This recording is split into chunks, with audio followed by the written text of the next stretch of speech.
ഇന്ത്യയിലെ വിവിധ ധാരകൾ ലയിച്ചു ചേർന്നുകൊണ്ട് നടന്ന പോരാട്ടം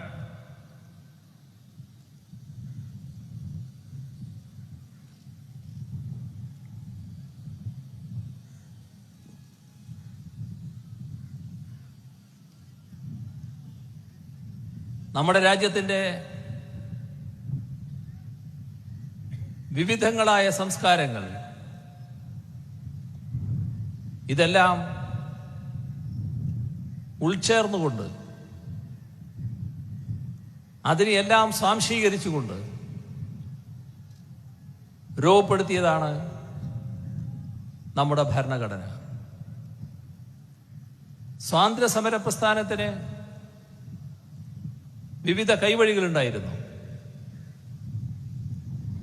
വിവിധ ആശയങ്ങൾ ആ ഘട്ടത്തിൽ ഉയർന്നു വന്നിരുന്നു. അവയെല്ലാം ഉൾക്കൊള്ളുന്ന രീതിയിലാണ് നമ്മുടെ ഭരണഘടന രൂപപ്പെട്ടത്. ആ ഭരണഘടന ചുരുക്കത്തിൽ ഇന്ത്യയിലെ വിപുലമായ സ്വാതന്ത്ര്യ സമരത്തിന്റെ ഉൽപ്പന്നമാണ്. സ്വാതന്ത്ര്യ സമര പ്രസ്ഥാനത്തിൽ ആ കാലത്ത് വലിയ തോതിൽ അണിനിരന്നത് അന്നത്തെ ഇന്ത്യൻ യുവതയായിരുന്നു എന്ന് നാം ഓർക്കണം. നാം നേടിയ സ്വാതന്ത്ര്യം തന്നെ അപകടപ്പെടുത്തത്തക്ക രീതിയിൽ രാജ്യത്തെ തന്നെ ശിഥിലമാക്കും വിധം ഭരണഘടനയെ തകർക്കുന്ന സംഘപരിവാർ സമീപനത്തിനെതിരെ രാജ്യമാകെ ഒന്നിച്ചിറങ്ങുമ്പോൾ സ്വന്തമായ പങ്ക് വഹിക്കാനുള്ള വിഭാഗം ഒരു സംശയവുമില്ല ഇന്ത്യൻ യുവത തന്നെയാണ്. ഇന്ത്യയിലെ യുവജനങ്ങളുടെ വേറുറ്റ സമരസംഘടന എന്ന നിലക്ക് ഡിവൈഎഫ്ഐയുടെ ഈ കാലഘട്ടത്തിന് യോജിച്ച ഉത്തരവാദിത്വമാണ് നിങ്ങൾ ഏറ്റെടുത്തത് എന്ന് ഈ നാടാകെ തിരിച്ചറിയുകയാണ്. ഇവിടെ പൗരത്വ ഭേദഗതി നിയമം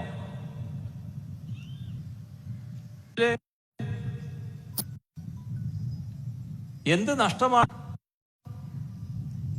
സംഭവിക്കാനുള്ളത് എന്ന് ചോദിക്കുന്ന ചില ആളുകൾ നമ്മുടെ നാട്ടിലുണ്ട്. അവരോട്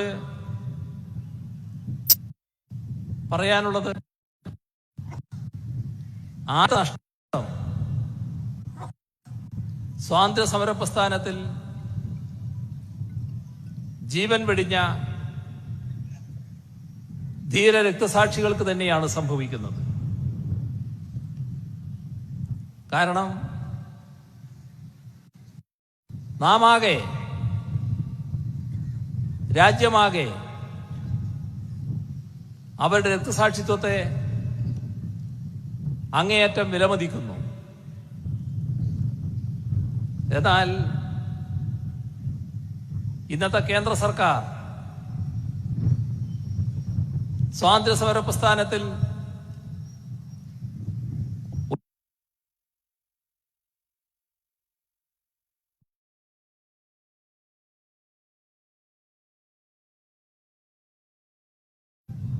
അവരൊരു ചെലവ് എന്ന മട്ടിലാണ് ആ രക്തസാക്ഷിത്വത്തെ കാണുന്നത്. എന്നാൽ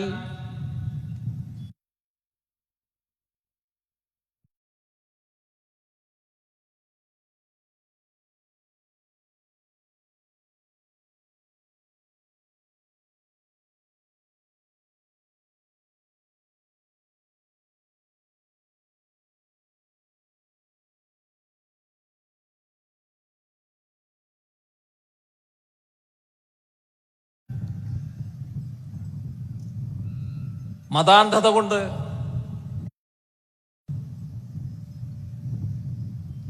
മതവിരോധം കൊണ്ട്, വർഗീയ കാഴ്ചപ്പാടുകൊണ്ട് അന്ധത ബാധിച്ച ഭരണാധികാരികൾ ഇത്തരമൊരു നിയമനിർമ്മാണത്തിലൂടെ നമ്മുടെ രാജ്യത്തിന്റെ പൗരത്വം മതാടിസ്ഥാനത്തിലുള്ളതാക്കി മാറ്റുകയാണ്.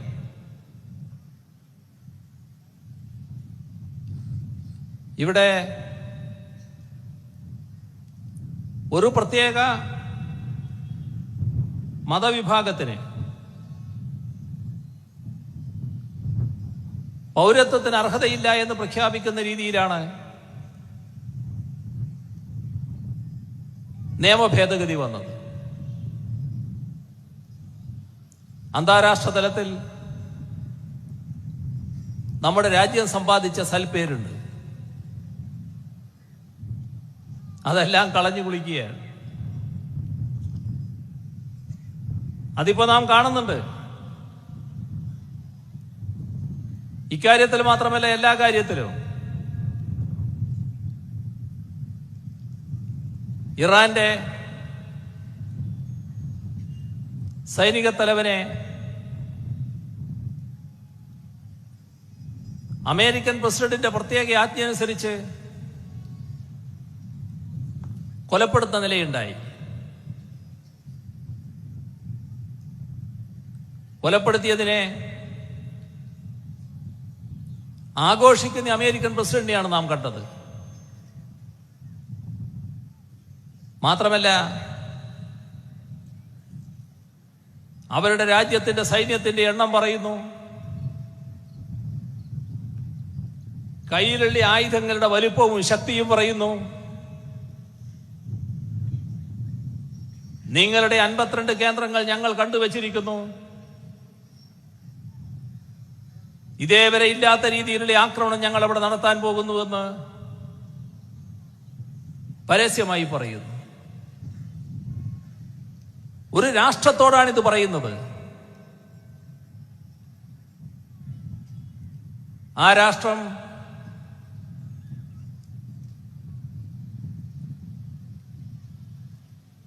സാധാരണഗതിയിൽ ഇന്നത്തെ ആധുനിക ലോകത്ത് രാഷ്ട്രത്തിൻ്റെതായ പരിരക്ഷയെല്ലാം അർഹിക്കുന്ന ഒരു രാഷ്ട്രമാണ്. ഇതൊന്നും ഭ്രാന്തമായ അമേരിക്കൻ നയങ്ങൾക്ക് പ്രസക്തമല്ല. അവരെ വീണ്ടും ആക്രമിക്കുന്നു. ഇനിയും ആക്രമിക്കാനുള്ള തയ്യാറെടുപ്പ് നടത്തുന്നു. ലോകത്താകെ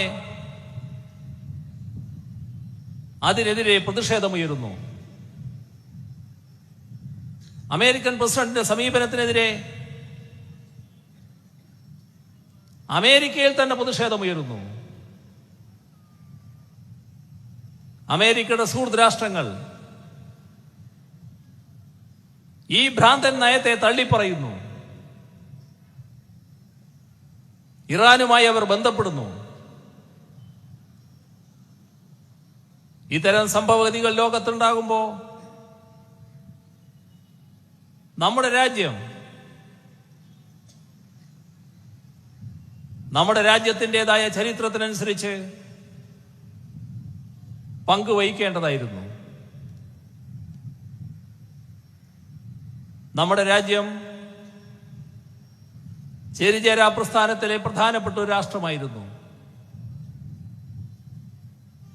ചേരിചേരാ പ്രസ്ഥാനത്തിന്റെ ഏറ്റവും വലിയ മുഖമുദ്ര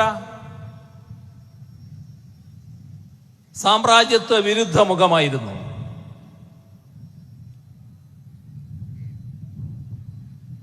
എന്നാൽ അമേരിക്കൻ സാമ്രാജ്യത്വത്തിന്റെ വിനീതദാസനായി മാറുന്ന കാഴ്ചയാണ് നാം കാണുന്നത്.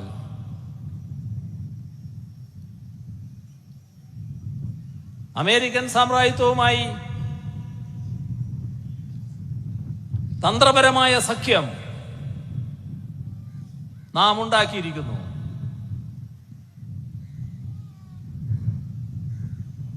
ലോകത്തെ ഒരു യുദ്ധത്തിലേക്ക് തള്ളിവിടാനുള്ള നീക്കം അമേരിക്കൻ സാമ്രാജ്യത്വം നടത്തുന്നു. അമേരിക്കയോടൊപ്പം നിൽക്കുന്ന ചിലരെ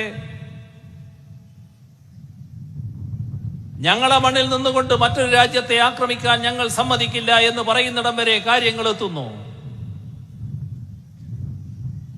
എന്തേ നമുക്ക് പ്രതികരണമില്ലാത്തത്?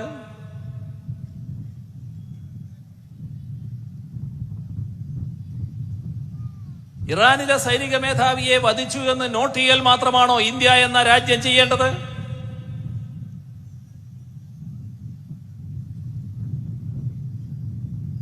അമേരിക്കൻ സാമ്രാജ്യത്വത്തെ തള്ളിപ്പറയണ്ടേ?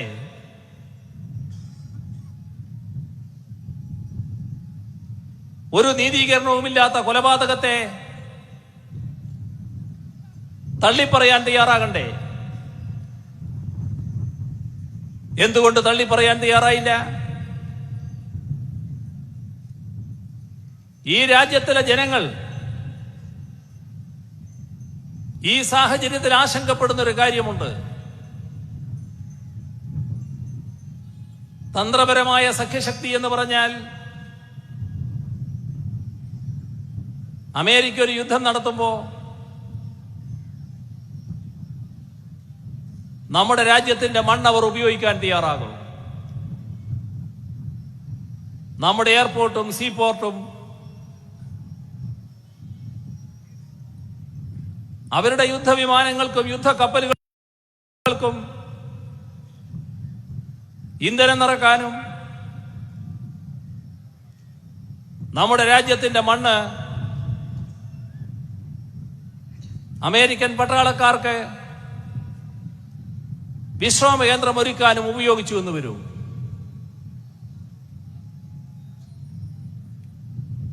ആ ആശങ്ക രാജ്യത്തിലെ ജനങ്ങളിൽ ഉയരുമ്പോ ഞങ്ങൾ അതിനൊന്നും നിൽക്കില്ല, നിങ്ങളുടെ കൂടെ ഇല്ല, ഇത്തരമൊരു കിരാതമായ നയത്തിനോടൊപ്പം നിൽക്കാൻ ഞങ്ങളില്ല, ഞങ്ങൾ പഴയ നിലപാടിൽ തന്നെ നിങ്ങളുടെ യുദ്ധ നീക്കത്തെ എതിർക്കുന്നു, തള്ളുന്നു എന്ന് ഈ രാജ്യത്തിന്റെ ഭരണാധികാരികൾ പറയണ്ടേ? എന്തേ പറയാൻ കഴിയാത്തത്? ശബ്ദിക്കുന്നില്ല. അപ്പൊ ഇതും നാം കാണേണ്ട ഒരു കാര്യമാണ്. ഇതൊരു ഭാഗം. പൗരത്വ നിയമ ഭേദഗതി വന്നപ്പോ അന്താരാഷ്ട്ര തലത്തിൽ ഏതുതരം ഒറ്റപ്പെടലാണ്?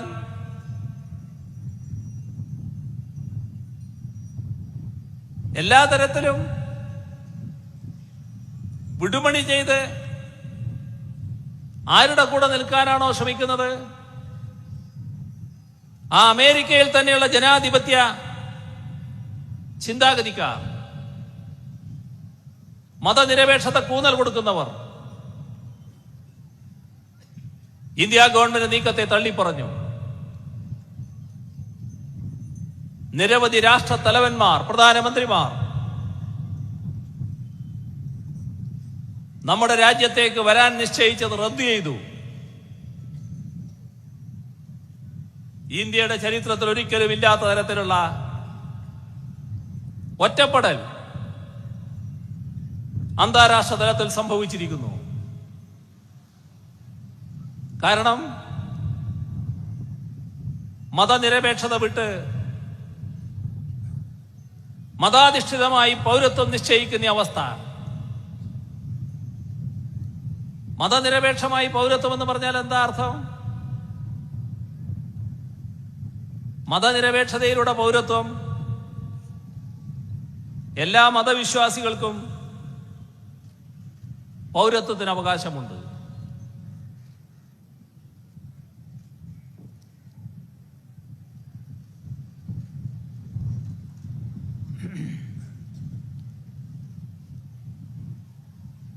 ചിലർ ഒരു മതത്തിലും വിശ്വസിക്കാത്തവരായിട്ടുണ്ട്, അവർക്കും പൗരത്വത്തിന് അവകാശമുണ്ട്. ഇതാണ് നമ്മുടെ രാജ്യം. ഇത്തരമൊരു സമീപനം സ്വീകരിച്ച ഒരു രാഷ്ട്രമാണ് നമ്മുടേത്. അവിടെയാണ് മതാടിസ്ഥാനത്തിൽ പൗരത്വം നിശ്ചയിക്കുന്ന നില വന്നിട്ടുള്ളത്. രാജ്യത്തുള്ള എതിർപ്പ് മാത്രമല്ല, അന്താരാഷ്ട്ര തലത്തിൽ തന്നെ നാം ഒറ്റപ്പെടുന്ന സ്ഥിതി ഉണ്ടായിരിക്കുന്നു. ഇവിടെ ഈ സമീപനത്തിന്റെ ഭാഗമായി സംഭവിച്ചത് എന്താണ്? എങ്ങനെയാണ് ഇത്തരമൊരു സമീപനത്തിലേക്ക് എത്തുന്നത്? RSSന്റെ അജണ്ട. RSSന് കൃത്യമായ നയമുണ്ട്, നേരത്തെയുണ്ട്, ഇപ്പോഴല്ല, അവരുടെ തുടക്കത്തിലേയുണ്ട്. RSS രാജ്യത്തിന്റെ ആഭ്യന്തര പ്രശ്നങ്ങൾ പരിഹരിക്കാൻ ഹിറ്റ്ലർ സ്വീകരിച്ച നയമാണ് കണ്ടിട്ടുള്ളത്. അതിന്റെ ഭാഗമായാണ് ഹിറ്റ്ലർ നേരത്തെ അവിടുത്തെ ബോൾഷെവിക്കുകളെയും ജൂതന്മാരെയുമാണ് ആഭ്യന്തര ശത്രുക്കളായി കണ്ടതെങ്കിൽ അതേ വാചകം RSS ഇവിടെ പകർത്തിവെച്ചത്. ഇന്ത്യയുടെ ആഭ്യന്തര ശത്രുക്കൾ മുസ്ലിങ്ങളും ക്രിസ്ത്യാനികളും കമ്മ്യൂണിസ്റ്റുകാരുമാണ്. ആഭ്യന്തര പ്രശ്നം എങ്ങനെ കൈകാര്യം ചെയ്യണം എന്നത് ജർമ്മനി കാണിച്ചത് മഹത്തായ മാതൃകയാണ്. നമ്മുടേതുപോലുള്ള രാജ്യത്തിന്, ഇന്ത്യക്ക്, നമ്മുടേതുപോലുള്ള രാജ്യത്തിന് അനുകരിക്കാവുന്ന മാതൃകയാണ് അത് എന്നും RSS എഴുതി വെച്ചു. ഗോൾവാൾക്കർ തന്നെ എഴുതി വെച്ചതാണ് ഇതൊക്കെ. അപ്പൊ അവർ ആഭ്യന്തര ശത്രുക്കൾ ആരാണെന്ന് നേരത്തെ തന്നെ കൃത്യമായി കണ്ടിട്ടുണ്ട്. ഇതില് മുസ്ലിമിന് നേരെയുള്ള നടപടികൾ കുറച്ചു കാലമായി സ്വീകരിച്ചു വരികയാണ്. അത് പ്രത്യേക അജണ്ടയുടെ ഭാഗമായി തന്നെയാണ്. ഓരോന്നായി എടുക്കാമെന്നാണ് കണക്ക് കൂട്ടുന്നത്. ഇപ്പൊ നമ്മുടെ രാജ്യത്ത് നിരവധി ജനവിഭാഗങ്ങളുണ്ട്. വിവാഹം കഴിക്കുന്നുണ്ട്, വിവാഹമോചനവും ചിലതുണ്ട്. ഇതിനെല്ലാം രാജ്യത്തിന് ബാധകമായ നിയമങ്ങളുമുണ്ട്. വിവാഹമോചന കാര്യം സാധാരണ സിവിൽ നിയമത്തിലാണ് കണക്കൂട്ടുന്നത്. എന്നാൽ കേന്ദ്ര ഗവൺമെന്റ് മുസ്ലിമിന്റെ വിവാഹമോചനം അത് ക്രിമിനൽ കേസായി പരിഗണിക്കാനാണ് നിശ്ചയിച്ചത്. എന്തേ മറ്റുള്ളവരിൽ നിന്നെല്ലാം വ്യത്യസ്തമായി മുസ്ലിമിനെ മാത്രം പ്രത്യേക ഗണത്തിൽപ്പെടുത്തി ആ വിഭാഗത്തിനിടയിലുള്ള വിവാഹമോചനം ക്രിമിനൽ നടപടിയാക്കി മാറ്റിയത്? ജമ്മു കാശ്മീർ നമ്മുടെ രാജ്യത്ത് പ്രത്യേക അവകാശമുള്ള ചില സംസ്ഥാനങ്ങളുണ്ട്. ആ സംസ്ഥാനങ്ങള് ആ അവകാശങ്ങൾ നിലനിർത്തി പോകുന്നുണ്ട്. അതിലൊന്നാണ് ജമ്മു കാശ്മീർ. ഭരണഘടന പ്രകാരം ഉറപ്പു നൽകിയതാണ് പ്രത്യേക അവകാശം. ഒരു ദിവസം പാർലമെന്റിൽ വന്ന് ആഭ്യന്തരമന്ത്രി പോക്കറ്റിൽ നിന്നൊരു കഷ്ണം കടലാസ് എടുത്ത് ഇത് റദ്ദ് ചെയ്തിരിക്കുന്നു എന്ന് പ്രഖ്യാപിക്കുകയാണ്. വിചിത്രമായ നടപടിയാണ്. ഭരണഘടനയെ തന്നെ അത്രയേ വില വെക്കുന്നുള്ളൂ എന്നർത്ഥം. ഇപ്പോ ജമ്മു കാശ്മീർ എന്നത് ആ സംസ്ഥാനം തന്നെ ഇല്ലാതാക്കി. തങ്ങൾക്ക് തോന്നുന്നപടി കാര്യങ്ങൾ നിർവഹിക്കുകയാണ്. എന്താ കാരണം? ആ സംസ്ഥാനം മുസ്ലിം ഭൂരിപക്ഷമുള്ള സംസ്ഥാനമാണ്. അപ്പോൾ ആ സംസ്ഥാനത്തോട് പ്രത്യേക നിലപാട്, പ്രത്യേക അവകാശം വേണ്ട എന്നാണ് സംഘപരിവാറുകാർ ന്യായമായി പറഞ്ഞത്. ഇന്ത്യയിലെ ചില പ്രത്യേക അവകാശമുള്ള സംസ്ഥാനങ്ങൾ, ഇപ്പൊ അരുണാചൽ പ്രദേശിലേക്ക് നമ്മൾ പോകണമെങ്കിൽ നമുക്ക് പ്രത്യേക അനുമതി വേണം. ആ അനുമതിയോടെ മാത്രമേ അങ്ങോട്ട് കടക്കാൻ പറ്റൂ. അരുണാചൽ പ്രദേശിൽ പോയി മറ്റൊരു സംസ്ഥാനക്കാരന് സ്ഥലം വാങ്ങാൻ പറ്റില്ല.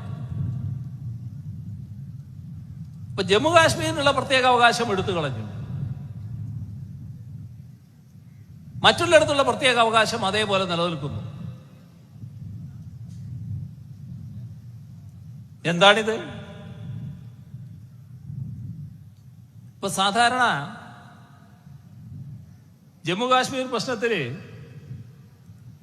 അന്താരാഷ്ട്ര വേദിയില് ഇന്ത്യ പ്രശ്നങ്ങൾ ഉന്നയിക്കുമ്പോ, ഇന്ത്യയല്ല പാകിസ്ഥാൻ പ്രശ്നങ്ങൾ ഉന്നയിക്കുമ്പോ ആ പാകിസ്ഥാന്റെ നിലപാടിനെതിരെ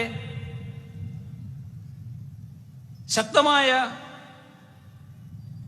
പ്രതിഷേധം, ഇന്ത്യക്കൊപ്പം നിന്നുകൊണ്ട് പ്രതിഷേധം പ്രകടിപ്പിക്കുന്ന രാഷ്ട്രമായിരുന്നു ബംഗ്ലാദേശ്.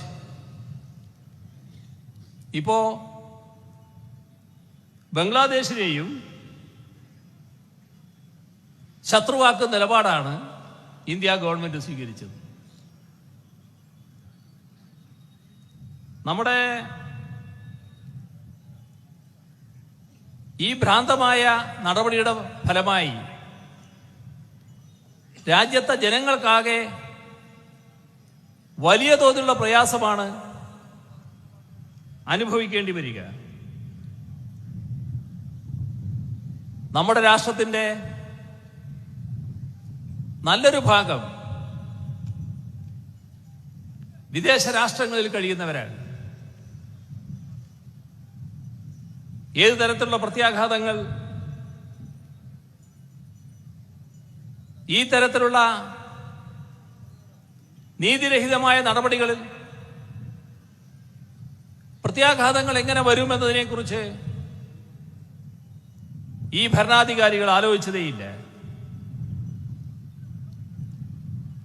നമ്മുടെ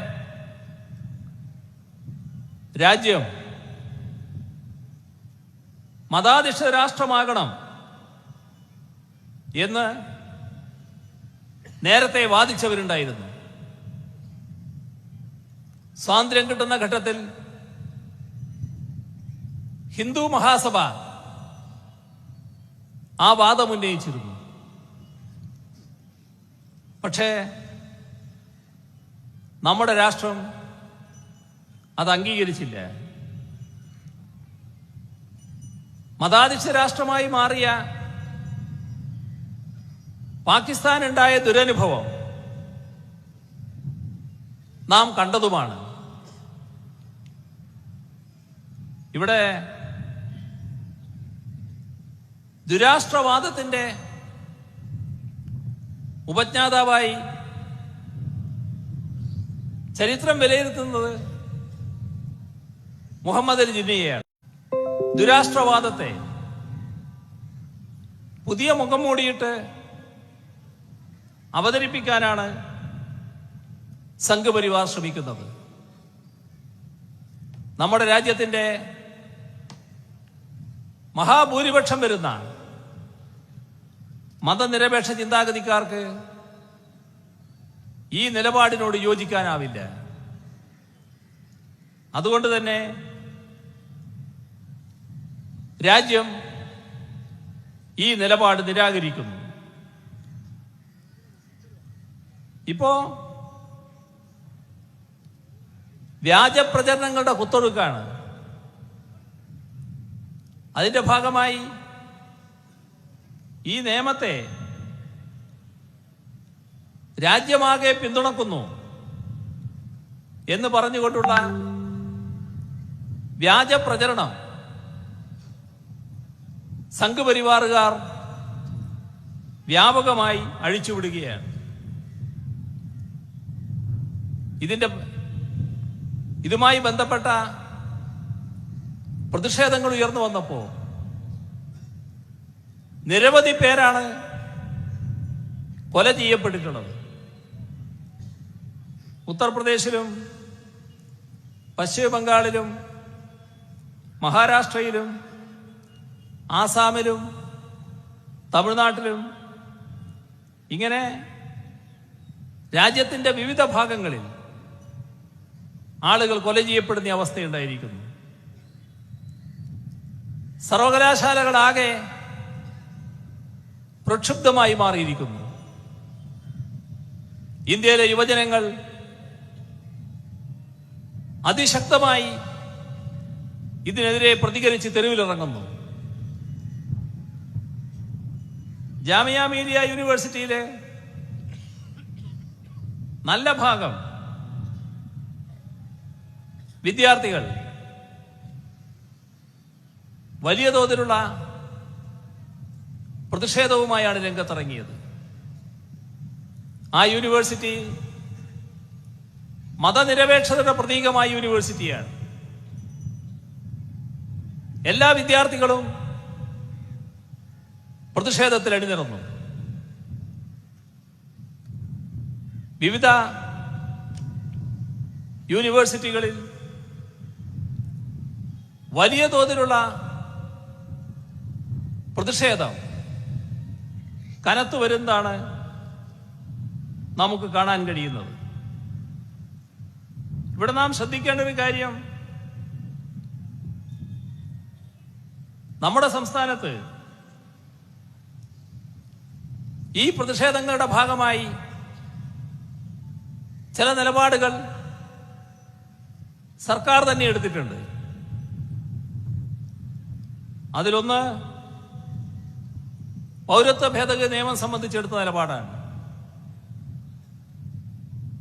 ഇവിടെ അത് നടപ്പാക്കില്ല എന്ന് സർക്കാർ പറഞ്ഞപ്പോ നിങ്ങൾക്ക് എന്താണ് അതിന് അവകാശമെന്ന് ചോദിക്കുന്നവരുണ്ട്. ഞങ്ങള് ഭരണഘടനയുടെ സംരക്ഷണം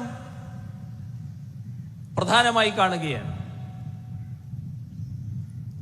ഭരണഘടന പ്രകാരമുള്ള നിയമങ്ങൾ മാത്രമേ രാജ്യത്ത് നിലനിൽക്കൂ. ഇത് ഭരണഘടനാ മൂല്യങ്ങൾക്കെതിരായ നിയമമാണ്. അതുകൊണ്ട് തന്നെ രാജ്യത്ത് നിലനിൽപ്പില്ലാത്ത, നിയമപ്രകാരം നിലനിൽക്കാൻ അവകാശമില്ലാത്ത ഒരു നിയമമാണ് പാസാക്കിയിരിക്കുന്നത്. അതുകൊണ്ട് തന്നെയാണ് അത്തരം ഒരു നിലപാടെടുത്തത്. അതിന്റെ തുടർച്ചയായി ഇതിനെതിരെയുള്ള വിപുലമായ പ്രതിഷേധം നമ്മുടെ നാട്ടിൽ ഉയർന്നു വരണം. കാരണം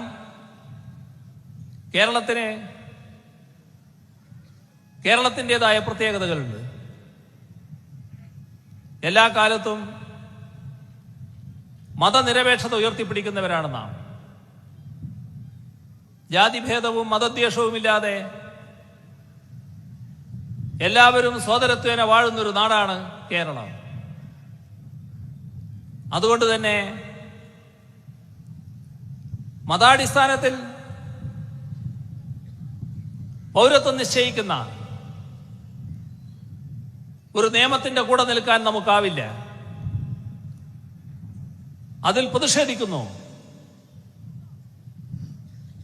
ആ പ്രതിഷേധം ഒരു ഘട്ടത്തിൽ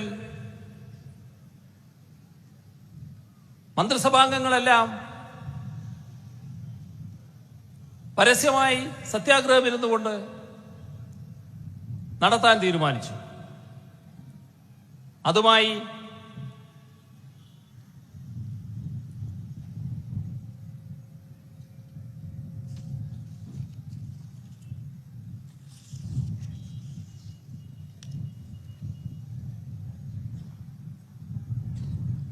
അതുമായി സഹകരിക്കാൻ പ്രതിപക്ഷം തയ്യാറാകുന്ന നിലയെടുത്തു. സ്വാഗതാർഹമായ നിലപാടായിരുന്നു. അതുകൊണ്ട് തന്നെ നിയമസഭയിൽ പ്രാതിനിധ്യമുള്ള എല്ലാ കക്ഷികളും, ഭരണപക്ഷവും പ്രതിപക്ഷവും എല്ലാം ഒന്നിച്ച് ഇതിനെതിരെ ഒരു പ്രക്ഷോഭ രൂപം എന്ന നിലക്ക് രക്തസാക്ഷി മണ്ഡപത്തിൽ സത്യാഗ്രഹമിരുന്നു. അത് രാജ്യമാകെ ശ്രദ്ധിച്ചു. ഇവിടെ ഭരണാധികാരികൾ ഭിന്നതയുണ്ടാക്കാൻ നോക്കുന്നു. എന്നാൽ നാം വിപുലമായ യോജിപ്പുണ്ടാക്കാൻ ശ്രമിക്കുന്നു. ആ യോജിപ്പോടുകൂടി അതിനെ നേരിടുന്ന പ്രക്ഷോഭമുയരുന്നു. ഇത് രാജ്യം ശ്രദ്ധിച്ചു. അതിന്റെ ഭാഗമായുള്ള പ്രതികരണങ്ങൾ രാജ്യത്തിന്റെ എല്ലാ ഭാഗത്തു നിന്നും വന്നു. പക്ഷേ നിർഭാഗ്യവശാൽ നമ്മുടെ നാട്ടിലെ ഒരു കൂട്ടർക്ക് ഇതിനോട് തെല്ലും യോജിപ്പുണ്ടായില്ല. എന്തൊക്കെയാ വിളിച്ചു പറഞ്ഞു കളഞ്ഞത്? അത്തരത്തിലൊരു യോജിച്ച പരിപാടിക്കുമില്ല. അവർ പറഞ്ഞ അതേ വാചകം ഞാൻ പറയുന്നില്ല, ചുരുക്കത്തിൽ അതാണ് പറഞ്ഞത്. ഇവിടെ നമുക്കെല്ലാവർക്കും അറിയാം, രാഷ്ട്രീയമായി വ്യത്യസ്ത അഭിപ്രായങ്ങളുണ്ട്. ആ വ്യത്യസ്ത അഭിപ്രായങ്ങളല്ലാലോ ഇത്തരമൊരു ഘട്ടത്തിൽ മുന്നിട്ട് നിൽക്കേണ്ടത്. ഇവിടെ രാജ്യം ആപത്തിൽപ്പെടുന്നു, ഭരണഘടന തകർക്കാൻ ശ്രമിക്കുന്നു, ഭരണഘടനാ മൂല്യങ്ങളാകെ തകരുന്നു. ഇതൊന്നുമില്ലെങ്കിൽ പിന്നെ രാജ്യത്തിന്റെ അവസ്ഥ എന്താണ്? നമ്മുടെ രാജ്യത്തിന്റെ ഭാവി എന്താകും? അതല്ലേ ആലോചിക്കേണ്ടത്. പക്ഷേ അതിശക്തമായ എതിർപ്പ് കോൺഗ്രസിൽ ഒരു വിഭാഗത്തിൽ നിന്ന് വന്നു. വലിയ എതിർപ്പ്. ഏതായാലും പിന്നൊരു ദിവസം വിപുലമായൊരു യോഗം ഗവൺമെന്റ് വിളിച്ചുകൂട്ടി.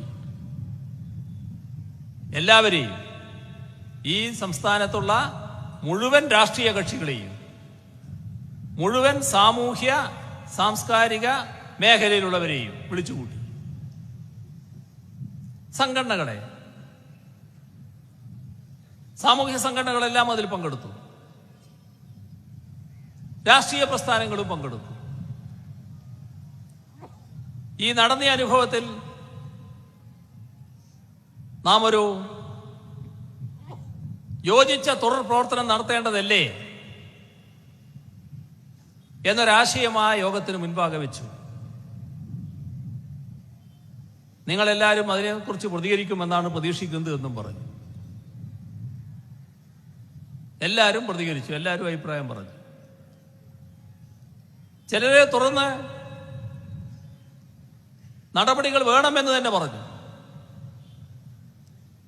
പക്ഷേ കോൺഗ്രസിൽ ഒരു വിഭാഗം സ്വീകരിക്കുന്ന നിലപാട് കാരണം അവിടെ പങ്കെടുത്ത പ്രതിപക്ഷ നേതാവ് അടക്കമുള്ള ആളുകൾക്ക്, കോൺഗ്രസുകാർക്ക് ഒരു യോജിച്ച പരിപാടിയുടെ രൂപം എന്ത് എന്നതിനെ കുറിച്ച് പറയാൻ പറ്റുന്നില്ല.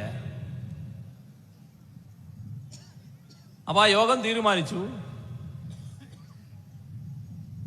ഇവിടെ ഇപ്പൊ തീരുമാനം എടുക്കാൻ കഴിയില്ല, ചിലർക്ക് ചില പ്രശ്നങ്ങളുണ്ട്, അവരുടെ പാർട്ടിയിൽ ചർച്ച ചെയ്യേണ്ടതുണ്ട്. ഏതായാലും തുടർ നടപടികൾ എന്ത് എന്ന് തീരുമാനിക്കാൻ വേണ്ടി മുഖ്യമന്ത്രിയെയും പ്രതിപക്ഷ നേതാവിനെയും ചുമതലപ്പെടുത്താമെന്ന് നിശ്ചയിച്ചു. അങ്ങനെ ആ യോഗം പിരിഞ്ഞു. കഴിഞ്ഞ 31-ാം തീയതി സംവരണ ബില്ലിന്റെ കാര്യത്തിൽ നിയമസഭയെ അംഗീകരിച്ച് ഒരു പ്രമേയം പാസ്സാക്കേണ്ടതുണ്ടായിരുന്നു.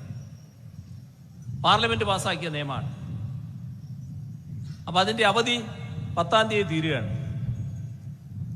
അതുകൊണ്ട് ധൃതിപ്പെട്ട് 31-ാം തീയതി ആ നിയമസഭ ചേർന്നു. ആ നിയമസഭാ ദിവസം പ്രതിപക്ഷ നേതാവുമായി ബന്ധപ്പെട്ടു. നമ്മളെ രണ്ടുപേരെയാണല്ലോ ചുമതലപ്പെടുത്തിയിട്ടുള്ളത്. ഒരു തീരുമാനത്തിലേക്ക് നമുക്ക് എത്തണ്ടേ? തീരുമാനത്തിലെത്താൻ പറ്റുന്നില്ല. പിന്നെ ചില പ്രതികരണങ്ങൾ പരസ്യമായി കണ്ടു, ഞങ്ങൾ ഒരു തരത്തിലുള്ള യോജിപ്പിനും സന്നദ്ധമല്ല എന്ന്. നിയമസഭ ഒരു കാര്യം ചെയ്തു. നിയമസഭയിൽ ഒരു പ്രമേയം അംഗീകരിച്ചു. ആ പ്രമേയം പൗരത്വ നിയമ ഭേദഗതി റദ്ദു ചെയ്യണം എന്ന് കേന്ദ്ര ഗവൺമെന്റിനോട് ആവശ്യപ്പെടുന്ന പ്രമേയമായിരുന്നു. കേരള നിയമസഭ ഏകണ്ഠമായാണ് ആ പ്രമേയം അംഗീകരിച്ചത്.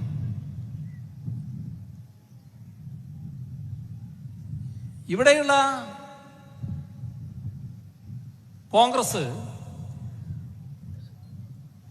രാജ്യത്തെ കോൺഗ്രസിന്റെ ഭാഗമാണല്ലോ. ഇവിടെ ആ പ്രമേയത്തിന്റെ കൂടെ കോൺഗ്രസും പ്രതിപക്ഷവും എല്ലാം നിന്നു. പക്ഷെ കോൺഗ്രസ് ഭരണത്തിന് നേതൃത്വം കൊടുക്കുന്ന സംസ്ഥാനങ്ങൾ ചിലതുണ്ടല്ലോ. കുറെ സംസ്ഥാനങ്ങൾക്ക് ഇതിനുശേഷം കേരളത്തിന്റെ മുഖ്യമന്ത്രി എന്ന നിലയ്ക്ക് ഞാനൊരു കത്തയച്ചു. ഈ പൗരത്വ നിയമ ഭേദഗതിയെ എതിർക്കുന്ന സമീപനം സ്വീകരിച്ചവർക്കാണ് കത്തയച്ചത്. ആ കത്തില് കേരള നിയമസഭ സ്വീകരിച്ച നിലപാട് പറഞ്ഞു, നിങ്ങളുടെ നിയമസഭയ്ക്കും അത്തരമൊരു നിലപാട് സ്വീകരിക്കാൻ കഴിയണ്ടേ എന്ന് അവരോട് അഭ്യർത്ഥിക്കുകയും ചെയ്തു. ഇവിടെ പൗരത്വ നിയമ ഭേദഗതിയെ തള്ളിപ്പറഞ്ഞ പഞ്ചാബ് മുഖ്യമന്ത്രിയെ ഞാൻ മറക്കുന്നില്ല. അദ്ദേഹം അത്തരമൊരു നിലപാടെടുത്തിട്ടുണ്ട്. പക്ഷെ ഞാൻ എവിടെയും മധ്യപ്രദേശിലെ മുഖ്യമന്ത്രിയുടെ പ്രതികരണം ആ തരത്തിൽ കണ്ടില്ല. രാജസ്ഥാനിലേതും കാണുന്നില്ല. എന്താണ് അതില് ഒരു ചെറിയൊരു ഒളിച്ചുകളി? ജമ്മുകാശ്മീർ പ്രശ്നം വന്നപ്പോ കോൺഗ്രസിനകത്തുള്ള രാഹുൽ ഗാന്ധി കഴിഞ്ഞാൽ പിന്നെ പ്രസിഡന്റ് ആകാൻ ഇന്നയാളാണ് എന്ന് കണ്ടുവച്ചയാൾ നടത്തിയ പ്രതികരണം എന്തായിരുന്നു എന്ന് നമ്മൾ കണ്ടതാണ്. ഇതിലും എന്താണ് നിങ്ങളുടെ ഉള്ളിരിപ്പ്? നിങ്ങൾക്ക് ഭൂരിപക്ഷമുള്ള സഭ, ആ സഭയിൽ അത്തരമൊരു പ്രമേയം കൊണ്ടുവരാൻ രാജ്യത്തിന്റെ മതനിരപേക്ഷതയോടും ഭരണഘടനാ മൂല്യങ്ങളോടും ഭരണഘടന സംരക്ഷിക്കേണ്ടതിനെ കുറിച്ചും നിങ്ങൾക്ക് ബോധ്യമുണ്ടെങ്കിൽ നിങ്ങൾ ഭരണത്തിന് നേതൃത്വം കൊടുക്കുന്ന സംസ്ഥാനങ്ങളിൽ അത്തരം ചില നിയമങ്ങൾ കൊണ്ടുവന്നുകൂടെ? അല്ല, അത്തരം ചില പ്രമേയങ്ങൾ കൊണ്ടുവന്നുകൂടെ? എന്തേ അതിന് മെനക്കെടാതിരിക്കുന്നത്? ഇവിടെ KPCC പ്രസിഡന്റ് തന്നെ ഇത്തരം യോജിച്ച നീക്കങ്ങളെ എതിർക്കുന്നു. മറ്റു ചിലയിടത്ത് മറ്റു ചില നിലപാടുകളും കാണുന്നു. എല്ലാം കൂടി കൂട്ടി വായിക്കുമ്പോൾ ചില സംശയങ്ങൾ തോന്നുന്നതിന് ഞങ്ങളെ പഴി പറഞ്ഞിട്ട് കാര്യമില്ല എന്നാണ് പറയാനുള്ളത്. ആരെന്ത് നിലപാട് സ്വീകരിച്ചാലും രാജ്യത്തിലെ ജനങ്ങൾ, ആ ജനങ്ങള് ഏതെങ്കിലും ഒരു കൂട്ടരുടെ കക്ഷത്തിൽ ഒതുങ്ങി നിൽക്കുന്നവരല്ല. നമ്മുടെ രാജ്യത്തിന്റെ മതനിരപേക്ഷത കാത്തു സൂക്ഷിക്കണമെന്ന് ആഗ്രഹിക്കുന്നവരാണ്. ഭരണഘടനാ മൂല്യങ്ങൾ സംരക്ഷിക്കണമെന്ന് ആഗ്രഹിക്കുന്നവരാണ്. സർവോപരി നമ്മുടെ ഭരണഘടന സംരക്ഷിക്കണം, അതിനെന്തു വിലയും കൊടുക്കാൻ സന്നദ്ധം എന്ന് ചിന്തിക്കുന്നവരാണ്. ആ നിലക്ക് ഈ പ്രശ്നത്തെ നമുക്ക് സമീപിക്കാം. നിങ്ങൾ നല്ലൊരു തുടക്കമാണ് കുറിച്ചത്. നല്ല രീതിയിൽ നമുക്ക് ഇനിയും മുന്നോട്ട് പോകേണ്ടതായിട്ടുണ്ട്. ഈ നിയമം റദ്ദ് ചെയ്യുന്നിടം വരെ ഇന്ത്യയിലെ ജനങ്ങളാകെ ഈ പ്രക്ഷോഭ രംഗത്തായിരിക്കും എന്നതാണ് നാം കാണുന്നത്. മറ്റു കൂടുതൽ കാര്യങ്ങളിലേക്ക് ഞാൻ ഈ ഘട്ടത്തിൽ കടക്കുന്നില്ല. ഈ പരിപാടി ഒരുപാട് യുവജന നേതാക്കൾ സംസാരിക്കാനുണ്ട്. ഇപ്പൊ തന്നെ കുറച്ചധികം സമയമായി പോയി. ഈ പരിപാടി ഉദ്ഘാടനം ചെയ്ത് അറിയിച്ചുകൊണ്ട് അവസാനിപ്പിക്കുന്നു. നിങ്ങൾക്ക് എൻ്റെ അഭിവാദ്യം.